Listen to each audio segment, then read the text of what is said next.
క్షమిస్తే ఎన్నిసార్లు క్షమిస్తాడు, ఎందుకు క్షమించేవాడుగా ఉన్నాడు, మనం ఎంత ఘోరమైన పాపాలు చేసినా దేవుడు క్షమిస్తాడా? డిసైడెడ్. అంటే ఇప్పుడు మేము చెప్పే ఆన్సర్ బట్టి ఫ్యూచర్లో ఇంకా ఎన్ని బ్యాలెన్స్ మిగిలిపోయాయో, ఇంకా డేటా బ్యాలెన్స్ ఎంత ఉంది, ఇంకా పాపాల బ్యాలెన్స్ ఎంత ఉంది అని లెక్కేసుకుందాం అనుకుంటున్నారా? మీకు సింపుల్ థింగ్ చెప్పనా? దేవుడు క్షమిస్తాడు, పాపుల పాపాలని ఉచితంగా క్షమిస్తాడు, సిలువలో వాళ్ళ కోసం రక్తం కార్చాడు, అయిపోయింది. కానీ పరిశుద్ధుల పాపాన్ని ఆయన ఉచితంగా క్షమించడు.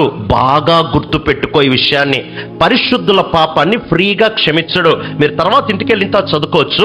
2 సమూయేలు గ్రంథం 12వ అధ్యాయంలో నాతాను 11-12 అధ్యాయాల్లో నాతాను దగ్గరికి దావీదు వచ్చి నాతాను దావీదు దగ్గరికి వచ్చి అంటాడు, నీవే ఆ మనుష్యుడివి అనగానే వెంటనే దావీదు అంటాడు, నేను పాపము చేశాను అనగానే నాతాను ఏమంటాడు తెలుసా? దేవుని వాక్కు నాతానుకు వచ్చి ఏమంటాడంటే, నీ పాపం పరిహారం అయిపోయింది.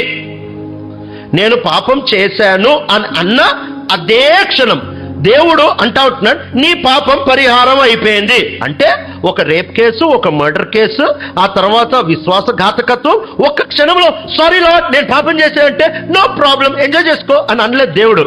నీ పాపం క్షమించబడింది అని అన్నాడు. పాపం క్షమించబడింది, కానీ దాని పర్యవసానం చచ్చిపోయే వరకు అనుభవిస్తూ వచ్చాడు. ఆరోగ్యం చెడిపోయింది, కొడుకు చచ్చిపోయాడు, తన ఇంట్లో కలవరం పుట్టింది. ఒక కొడుకు ఇంకో కూతుర్ని పాడు చేశాడు, ఒక కొడుకు ఇంకో కొడుకుని చంపాడు, ఒక కొడుకు ఇల్లు వదిలిపెట్టి పారిపోయాడు. యుద్ధాలు ఆరంభమైపోయాయి, ఈయనను చంపడానికి మీదకి వచ్చారు, రాజ్యం వదిలిపెట్టి పారిపోవాల్సి వచ్చింది.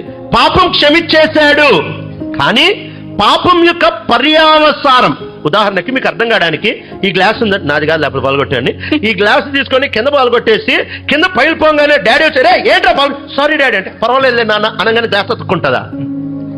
Same concept. నువ్వు సారీ అనగానే దేవుడు పోనీలే అంటాడు, కానీ ఇరిగిన ముక్కలు ఉంటాయి కదా, అది గుచ్చుకుంటానే ఉంటాయి.